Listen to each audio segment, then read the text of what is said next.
Hi guys, it is Aoife from Fred Weasley Died Laughing and I'm here with another July wrap up. So this week I got loads of books finished. I got about 6 books finished and I will tell you all about them now. So the first 2 books I finished this week were The Liar's Key and The Wheel of Osheim by Mark Lawrence. This is the second book and the third book in the Red Queen's War trilogy and I really enjoyed both of them. I felt like The Liar's Key kind of took me a while to get through. The last 20% were a little bit of a slog and I'm not really sure why. There was a little bit of discord as well between 2 of the main characters, Snorri and Jalin. I just felt like their friendship wasn't on the same par as it was in the first book and it kind of threw me off a little bit, I think, but it kind of got sorted out eventually and I gave it a 4 out of 5 stars. And then the next book in the series, the last book, is The Wheel of Osheim and I really love this one. I got through it much faster than I did The Liar's Key, and then as well there was a moment in this one where the main character Jalin has a conversation with the main character in the Broken Empire trilogy, because these trilogies are both set in the same world, and they had this conversation and you could kind of see the comparisons between the 2 of them and it was just absolutely amazing. I just loved it, these 2 characters like actually meeting and having a conversation and getting advice from each other, and it was just glorious and I absolutely loved it. And this one as well, I think it ended up really well and I just enjoyed the whole thing basically, and I gave it a very strong 4 out of 5 stars as well. The next book I read is a book that I got for review from O'Brien's Press in Ireland, and it's called Plain Jane and it's by Kim Hood. This is a book about a girl whose sister is very sick with cancer and she's kind of been left to kind of fend by herself. Her parents are obviously so busy working to keep up with medical bills and then being with her sister that she's kind of on the back burner a little bit. They're kind of forgetting a little bit about her and her life is just basically kind of going nowhere. She's skipping school, she has a boyfriend that like she doesn't particularly love, she's kind of hanging around with him just to have something to do, and like the relationship isn't very exciting. Like he just plays video games and she watches him play video games and like that's about it. And it's just kind of her kind of figuring it out, meeting this guy called Farley, who kind of opens up her eyes a little bit and says, you know, there's more you can do than just like hanging around here. And there's a majority of this is to do with her mental health as well. This at first was kind of a 2-star book for me. It started out kind of flat and I didn't particularly like the main character Jane, and I was just I didn't feel any kind of emotional response to her. I didn't feel connected to her at all.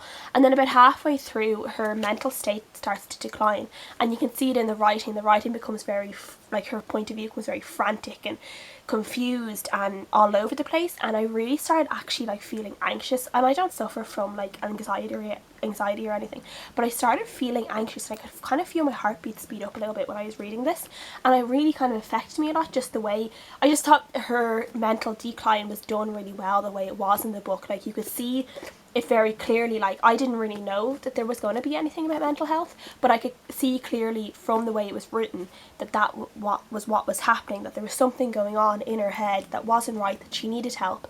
And it was really kind of trying to get her parents, I was like kind of screaming at her parents to notice her, that something wasn't right, but they were obviously so wrapped up in her sister that she was going through this all on her own, and it was quite emotional.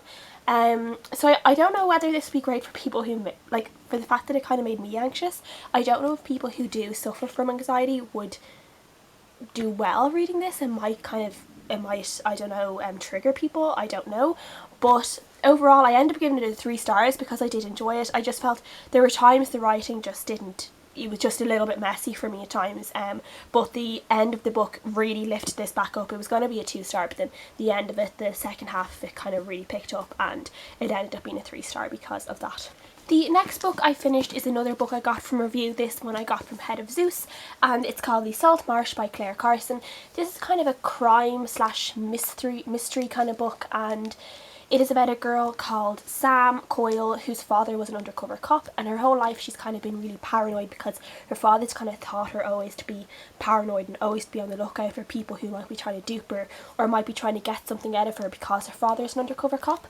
And her father has been dead a couple of years and she's not really dealing with it very well. And then this is set in the 80s, kind of on the backdrop of a lot of protests around nuclear power stations in Sellafield in the UK, and it's kind of, you know, after the Chernobyl disaster and all that kind of stuff, and people are, you know, there's this whole thing around the nuclear power plants and nuclear chemicals and stuff like that.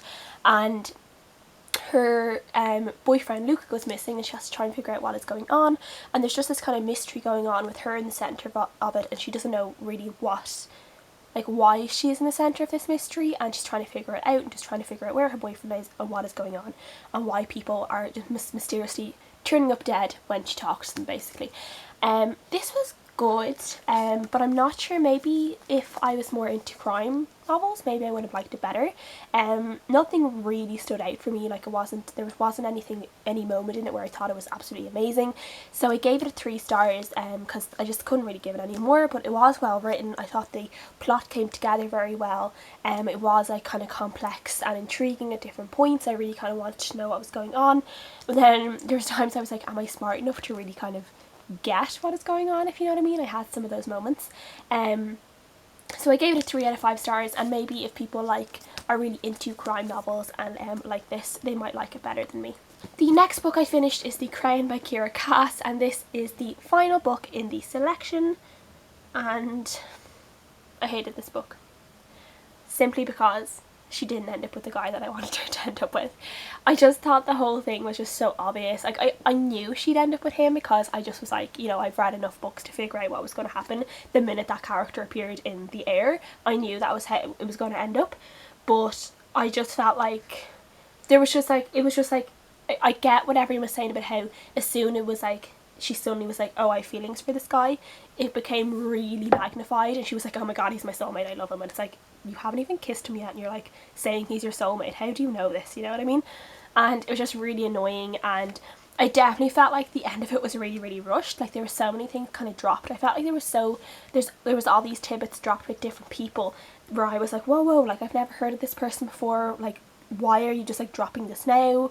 Like, why is this kind of only coming up now instead of coming up in the first book? And it was just kind of weird, and I just kind of felt like some of the guys who were like in the top, like, you know, who were the top contenders in the selection as well, I kind of felt their characters were let down a little bit in this. I felt like they acted in ways that didn't really go with the way their characters were portrayed in the air, and I just felt it just let their characters down a bit, because I did like a majority of the ones that were in the were the strongest contenders, but I did have my favourite, but I just felt like there were just things where I was like, hey, like, that's not really fair, like, I just don't feel like he would act like that.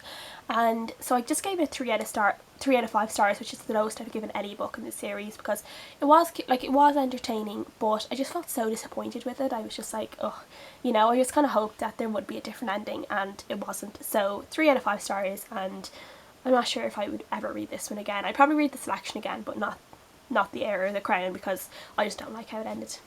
The second last book that I finished this week was called Freedom's Just Another Word by Caroline Stellings. This was about a girl set in the 70s, and it's about a black girl called Louisiana Merritt, and she goes by Easy. Her nickname is Easy, and she wants to be a blues singer. And then this one day, Janis Joplin, this really famous singer, stops by her town, ends up talking to her and invites her to sing the next week in this place in Texas. And Easy ends up going on this random road trip with these 2 nuns to go and visit Janis Joplin in this place in Texas, to go and sing with her and try and kind of start her career as a blues singer. This was really, really good.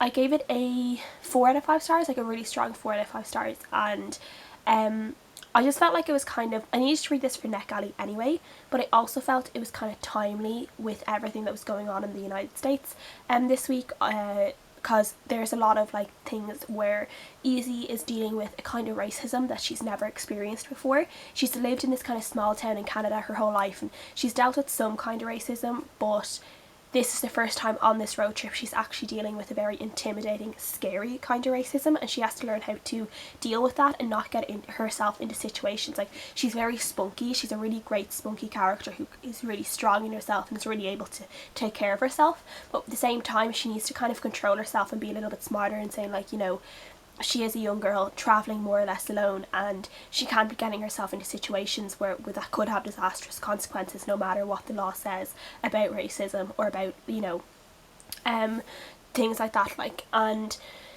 I just really enjoyed that. And then there's also like a whole thing of her kind of realising her dreams and just herself and what she really wants, and I just really enjoyed it. It was only like 230 pages, so it was a really quick read, and I really enjoyed it, and I give it a 4 out of 5 stars. And then the last book I finished this week was Burial Rites by Hannah Kent. I'm so glad I finally got to read this book because I've heard so much about it, and it's basically about the fictionalised story of the last woman who was ever executed in Iceland. Her name was Agnes Magnusdóttir, and she was accused of murdering this man, and she, along with one other guy who was also accused of the murders, were both beheaded by an axe. And it's a true story in terms of, you know, she is actually the last person who was ever executed in Iceland, but this is kind of a fictionalised account of what might have actually happened.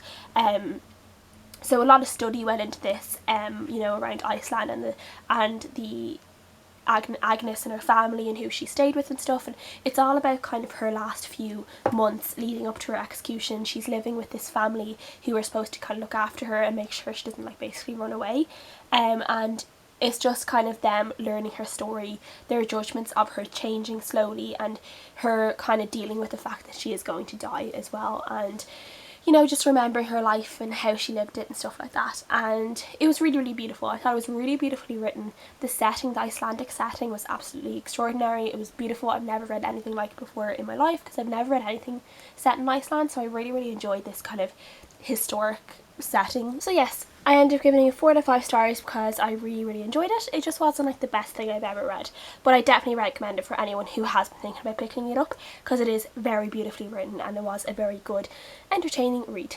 So that is everything I read this week. Please let me know what you guys think below. Leave comments about what you guys are reading. Thank you for watching. I'll see you guys again next time.